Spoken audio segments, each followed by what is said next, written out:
Projek Jambatan Batang Lupar 1 mencatat detik bersejarah apabila proses penyambungan berlangsung hari ini. Majlis penyambungan atau stitching ceremony itu menandakan jambatan lintasan sungai terpanjang di Malaysia menghampiri fasa akhir pembinaan.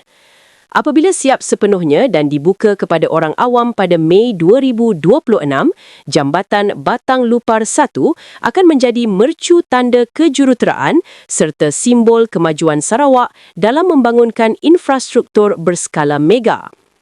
Jambatan kekal 2 lorong sehala ini dibina mengikut standard JKR R5 dengan panjang keseluruhan 4,884 meter merentasi Sungai Batang Lupar melalui 87 pier sungai.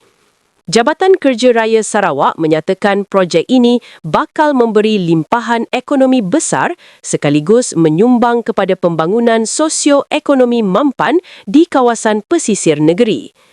Komitmen berterusan Kerajaan Sarawak dalam memperkukuh jaringan perhubungan strategik jelas melalui projek mega ini.